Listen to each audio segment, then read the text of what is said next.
Hello అండి అందరికీ. పాత బియ్యంతోనే పరమాన్నం అన్నట్టుగా మార్నింగ్ బ్రేక్‌ఫాస్ట్‌లోకి చేసిన ఇడ్లీలు మిగిలిపోతే ఈవినింగ్ పిల్లలకి స్నాక్స్ కోసమని ఇలా ఉప్మాలా ట్రై చేశాను. ఈ ఉప్మా తయారు చేయడం కూడా చాలా సింపుల్ ప్రాసెస్ అండి. మనము మామూలుగా ఉప్మా ఎలా చేసుకుంటామో అలాగే చేసుకోవాలి. కాకపోతే అక్కడ గోధుమ నూకకి బదులుగా ఇక్కడ ఇడ్లీనైతే యూజ్ చేస్తామన్నమాట. ముందైతే మిగిలిపోయిన ఇడ్లీని ఇలా స్మాష్ చేసేసుకోండి. స్టవ్ పైన కళాయి పెట్టుకొని కొద్దిగా ఆయిల్ వేసుకొని ఆయిల్ బాగా వేడెక్కిన తర్వాత జీలకర్ర, ఆవాలు ఇంకా పోపు దినుసులు అన్నీ కూడా వేసుకొని కొద్దిగా చిటపటలాడుతాయి కదండీ. ఆ తర్వాత పచ్చెనపప్పునైతే యాడ్ చేసుకున్నాను. పల్లీ ఫ్లేవర్ ఇష్టం ఉన్న వాళ్ళైతే పల్లీలు కూడా యాడ్ చేసుకోండి. ఇవన్నీ కూడా కొద్దిగా ఫ్రై అయిన తర్వాత సన్నగా కట్ చేసి పెట్టుకున్న ఆనియన్ ముక్కలు కూడా వేసుకొని మరి కాసేపు ఫ్రై అవ్వనివ్వాలి. ఇప్పుడు వచ్చేసి కారం కోసం ఎండుమిర్చి అయితే యాడ్ చేసుకున్నాను.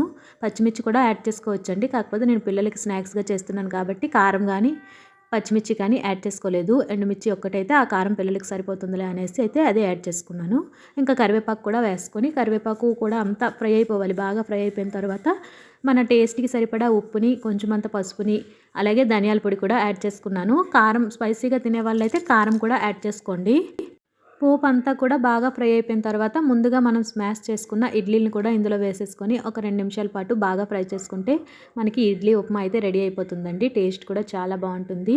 చాలా సింపుల్గా చేసేసుకోవచ్చు.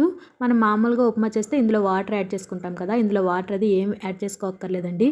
అలాగే సాల్ట్ వేసేటప్పుడు కూడా కొద్దిగా చూసుకొని వేసుకోండి. ఎందుకంటే ఇడ్లీలో ఆల్రెడీ సాల్ట్ అయితే యాడ్ చేసి ఉంటుంది కదా, అందుకని సాల్ట్ అయితే తక్కువగా వేసుకోండి. టేస్ట్ అయితే చాలా చాలా బాగా వచ్చింది.